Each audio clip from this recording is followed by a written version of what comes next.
This week on Nevada Week, Clark County bans the sale of certain animals at pet stores, while the city of Las Vegas looks into opening its own animal shelter.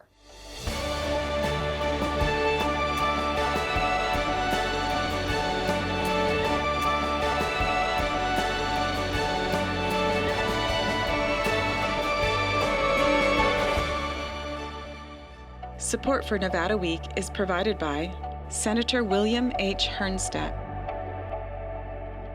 Welcome to Nevada Week. I'm Amber Renee Dixon. Overcrowding at animal shelters is part of why Clark County banned the retail sale of dogs, cats, rabbits, and pot-bellied pigs. We'll explore that ban ahead, but first, an interview with Hillary Gray, CEO of Nevada's largest animal shelter, the Animal Foundation.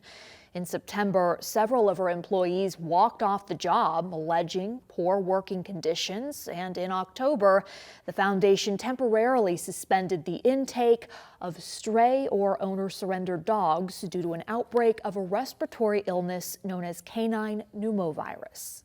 Hillary, how would you assess the past 3 or so months for the Animal Foundation? It's been a really challenging period. A lot of things coming to a head and to our attention, but I'm really, first and foremost, really proud of how our team has risen to meet those challenges and some of the things that we've learned and have been able to really institute as a result. And when you talk about what you've learned, what would that entail? First and foremost, shelter overpopulation is a problem across the country. It's not unique to the Animal Foundation. It's not unique to Las Vegas. It's a really challenging time for shelters and rescues. And, we saw that over the summer, that our population in the shelter became very high, and we got outside of what we refer to as our capacity for care, where you look at what our staff capacity is, what our facility and what our resources can handle, and you want to make sure that you're giving the best care to every animal that comes in, and you're not stretched so thin that you're not doing that, and you're burning out staff, and you're not being fair to the animals. So we actually did what turned out to be a fantastic thing, and we have foster programs year-round, but we asked for the community's help in getting fosters out into homes, and that was really successful and made sure that as some other things came down the pike, that we weren't so overpopulated that we couldn't cope. Your intake situation, what is it and how does it impact overpopulation? Managed intake is kind of a key phrase that you hear from a lot of folks and experts in the animal welfare community to help make sure that communities are in tune with their most humane resources and aren't using the shelter or animal control as a default. It's a little bit new from the traditional model of years past, which is, okay, there's a lost pet, it goes to the pound. We're not a pound, we're a shelter, and we want to make sure that we have the resources to take the best care of the animals that need us the most. So the ones that are really abandoned, maybe their family passed, they're injured or dangerous, or ones that really need our care to be on their best pathway. In Las Vegas, there aren't packs of stray dogs wandering the streets like in some countries. What you have for the most part are lost pets. And so it's kind of reframing that discussion with people. When you find a lost dog or cat in your neighborhood, chances are it belongs to a neighbor. And so it's a better deal for that person who is lost and frantically looking for their pet, and for that pet for you to spend just a little time trying to find the owner, if that's canvassing the neighborhood, if that's putting a photo on Nextdoor, and even working with, they're now animal protection services as opposed to animal control. And part of that is those officers scanning for microchips, returning pets in the field, so that we're not just getting lost pets in the shelter and diminishing their chances of being returned home. So what would it look like if I saw a stray dog out and about and I called Animal Protection Services today? What would happen? Well, I mean, I can't speak for their individual procedures, but there are, like I say, there are a few different categories that we're talking about. Like if you find a dog wandering around in your neighborhood, you may even recognize that dog and go, okay, I think that belongs to somebody on this block. But if it's a dog that's abandoned or, running down the highway, those are the exceptions. And you want to call animal protection services. And it's important for the folks watching this to know that even when we had a disease outbreak in the shelter, we never stopped taking animals in true emergency. Was managed intake a result of the canine pneumovirus? We had moved to an appointment system for owner surrenders that we have been already experimenting with for several months that had been really successful.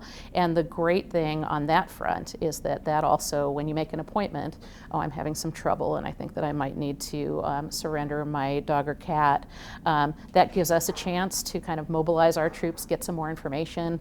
Why is that? Do you maybe just need a little bit of veterinary care or food or resources? Maybe your landlord is starting to charge pet rent, and we have programs that can help with that. So to be able to have people thinking about that and giving us information in advance has been really helpful.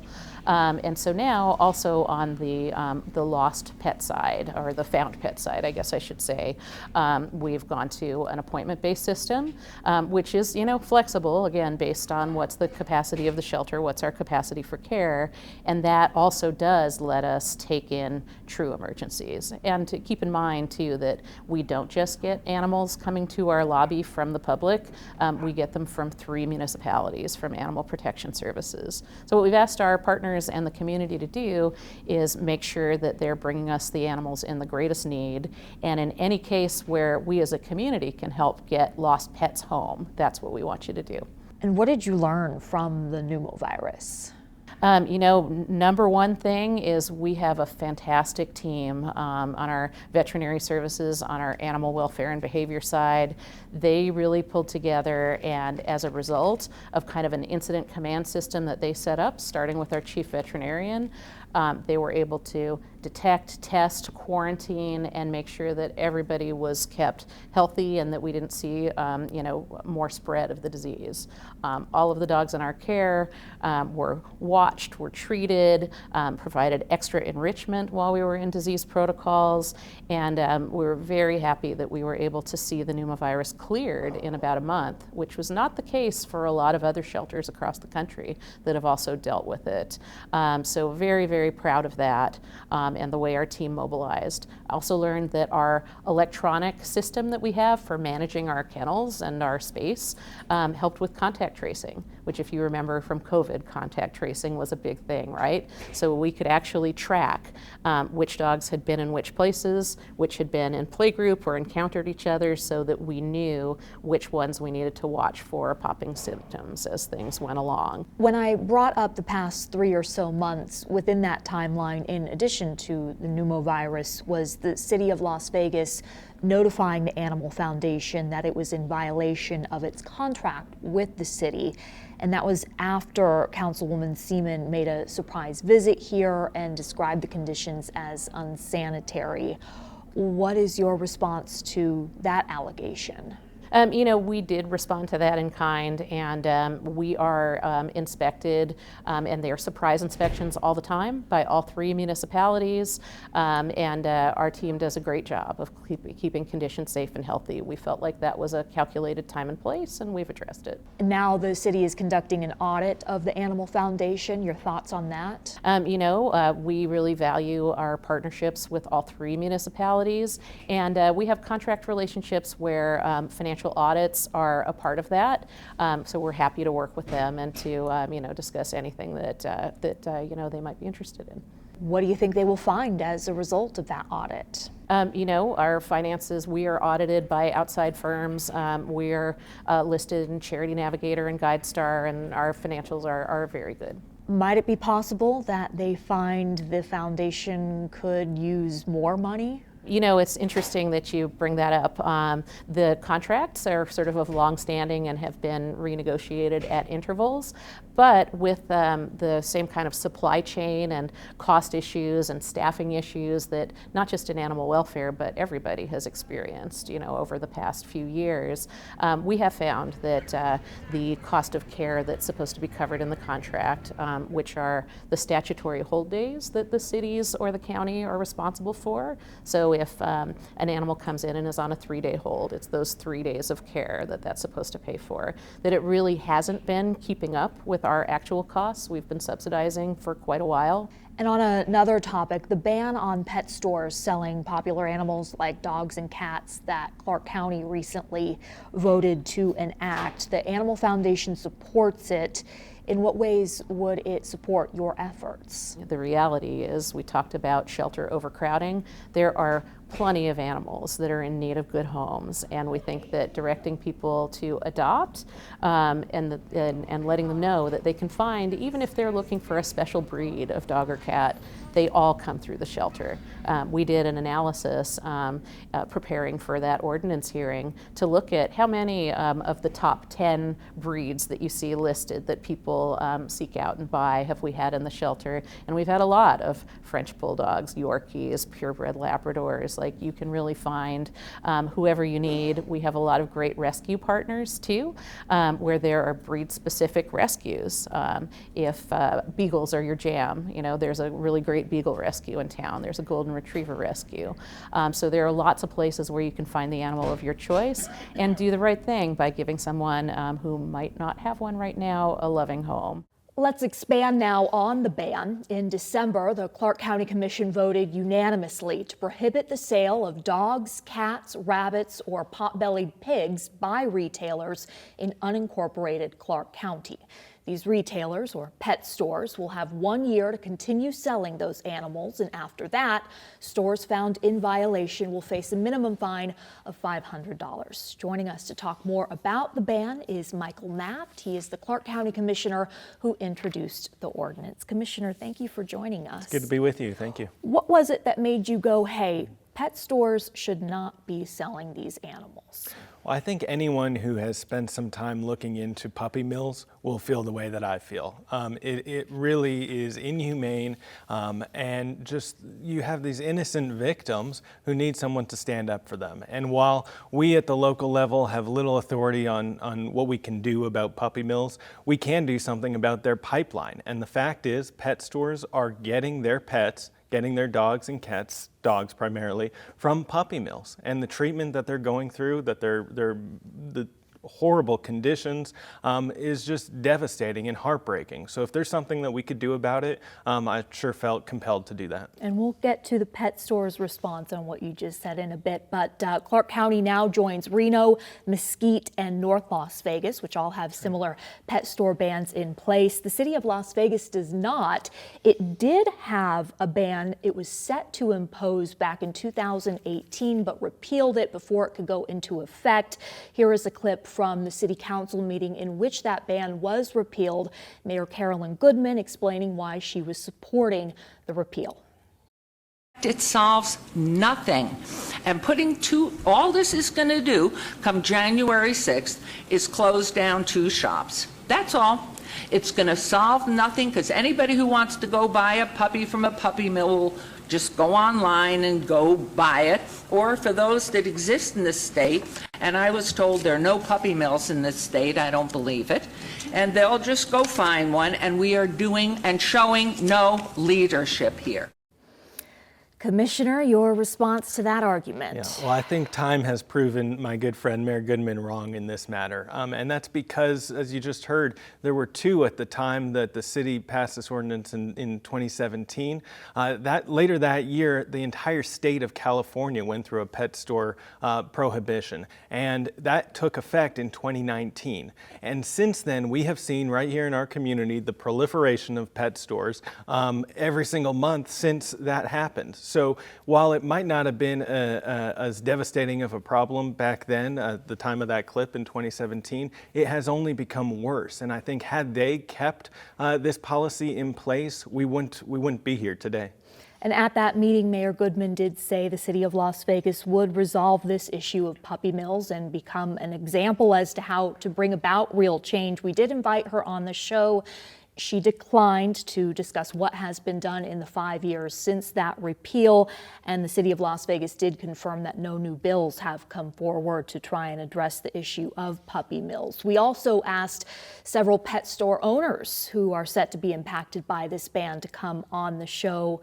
We could not find anyone willing to do so, but a few did speak at the Clark County Commission meetings. Here is one. Let's take a listen now. I would love for us to sit down, run the numbers.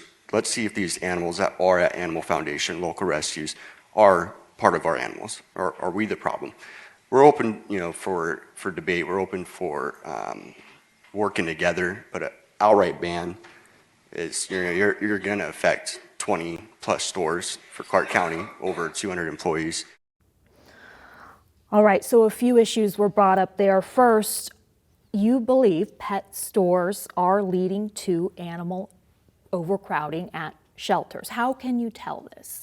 I do believe that. I think we know that. I think if you speak to either our municipal shelter, the Animal Foundation, I know you heard from Ms. Gray, or if you speak to the others here in our community, you just know it. You can get the facts directly from the source and from someone who's not standing to economically benefit. The other thing I would say is I'm certainly open to having you heard him call it debate, but conversation. I've met with nearly anyone who on this topic had an input or an interest and discussed it. And at the end of the day, you can't really compromise on welfare of animals when we know there is something that we can do. You heard the mayor say this isn't leadership. Well, she's kind of right. This isn't leadership because 400 communities across this country have already enacted such ordinances. Multiple states, since the time that we passed this, the entire state of New York has already adopted it. So, and that includes, as you mentioned, our sister cities in Reno, North Las Vegas, Mesquite, here in the community. So Clark County wasn't leading on this. We're following a policy that we know has been effective and works in other communities.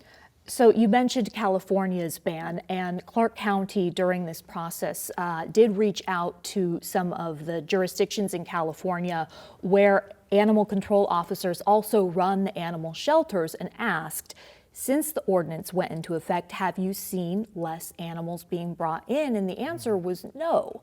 So why do you think it's going to work here if it's not working there? Well, I think if you look at the current state of events everywhere across our country as a result of the pandemic, the economic consequences, transitions that have been happening, people moving from community to community, you've seen surrenders go up. So I think that just speaks to why this is even more important right now, not why we have to walk away from it. I think it's, you just can't wait for this problem to get any worse. And that's what's happened since the time that the city repealed it. The worst thing you could do for businesses is to give them false hope of success and having them continue to open up month after month when you know that what they're doing is not right, doesn't match the values of this community, and is hurting taxpayers who at the end of the day fund places like the Animal Foundation and other municipal shelters. So that's how you would justify the business impact here, taking away these people's source of income? Well, look, nothing is harder than that, but what I want to make clear is we are not shutting down one business in this community. We have 89,000 business licensees. There are 12 who operate in this space, all of which are invited to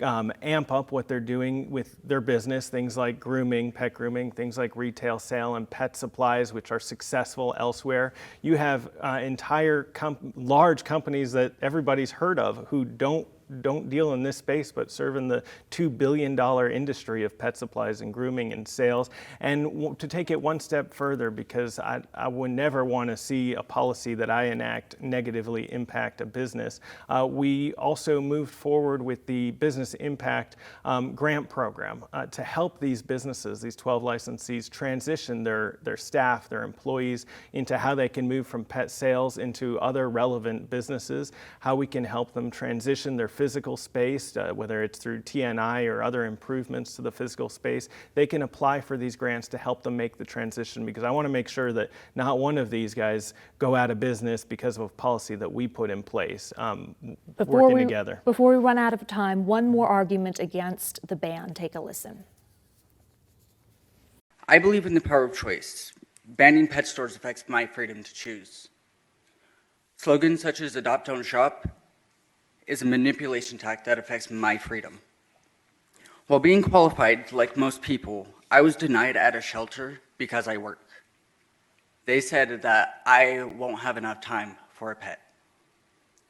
This ban will force me and others to go through backyard breeders, which are unregulated. First off, the freedom of choice argument, how would you respond?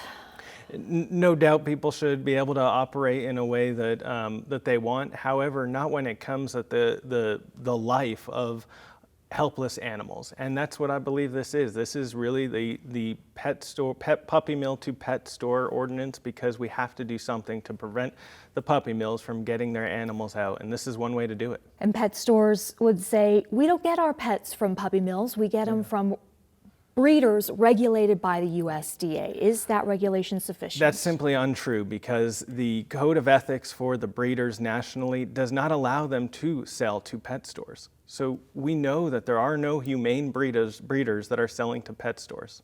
And last question, backyard breeders, that would be the next step, correct? Where do you even start? Well, it is really important to recognize that this is not going to solve every problem that we have under the sun. I think this is a policy that's going to help our shelters. It's going to help taxpayers who are funding those shelters, but it's not going to solve everything. We do need to look closer at backyard breeding. This, particularly in our community, is something that has just exploded in the last decade, and we need to take a closer look at. And I certainly invite all of those stakeholders who we heard from today and those we hadn't to reach out and let me know how we can move a policy that benefits everybody forward.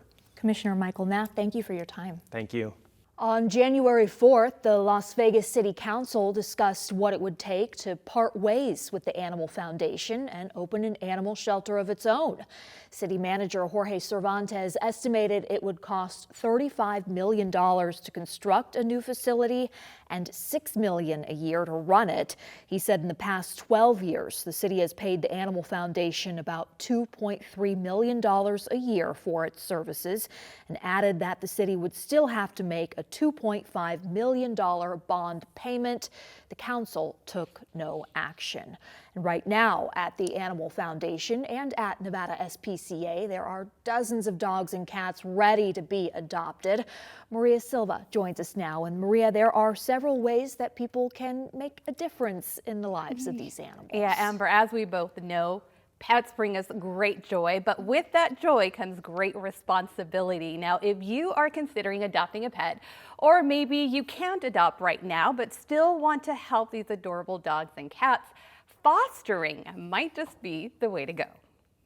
We call them our happiness heroes because they really are. They bring so much happiness to the animal, and you know, the animal brings happiness to the foster. If you are ready to become a happiness hero, Nevada SPCA wants you. Fostering is such a great way for somebody who can't commit to adopting to provide that animal some enrichment outside of the shelter. Amy Lee with NSPCA says that enrichment outside of the shelter includes more exercise and mental stimulation.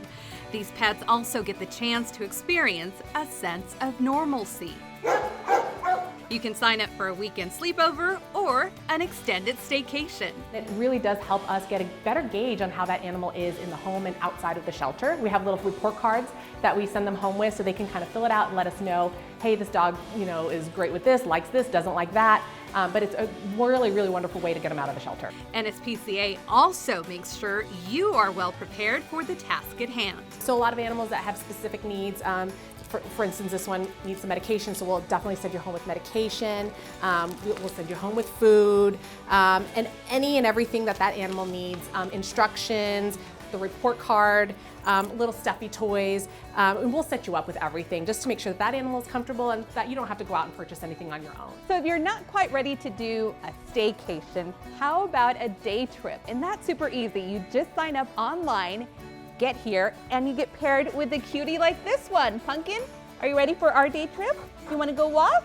All right, vámonos, let's go. Good girl, Pumpkin. All right, during your day trip, do not forget to take plenty of video and photos and post them. Become a hashtag happiness hero. All right, by the way, Pumpkin already a social media superstar. Ready, Pumpkin? Cheese.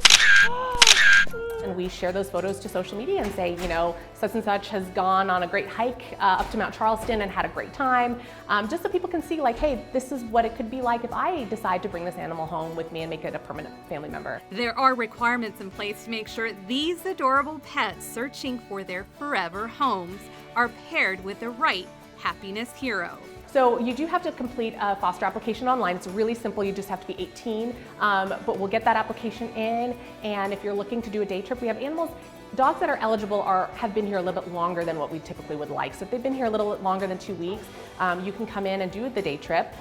We've had people take them to the park and just go enjoy the day at the park, take them out for a puppuccino, just take them around for walks, or you can just go home with that animal and just play with them in the yard. And you never know, you might just end up becoming a foster fail. No worries, being called a foster fail is a good thing. Foster fail, yeah, so it's kind of a fun little play, but it's kind of what's known as a foster fail. So your plan was just to keep this animal for a short period of time, and you end up failing, and you keep that animal forever. Off we go. Maybe our next trip we go to Red Rock. How about that?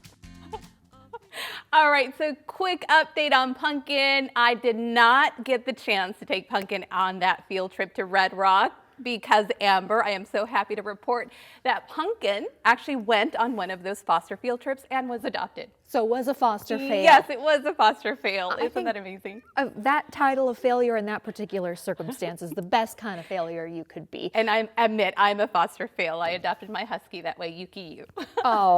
Say hello to Yuki. Yeah, I know. Hi, Yuki Yu. So you mentioned in the package that you have to be 18 to foster, but families with children are encouraged to also sign up. Encouraged, highly recommended, because how many parents, I know I've heard from parents who say, okay, they want a dog, but not necessarily we talk about that responsibility. A lot of time, this would be a great way to take the dog home, see how the child does with the dog, and that responsibility of having to go outside and take the dog for a walk or take the dog out to do its business. And that's a lot of times the parents end up with that responsibility. So it's a good way to make sure it's a good fit. Maria, thank you so much. And thank you for joining us for Nevada Week.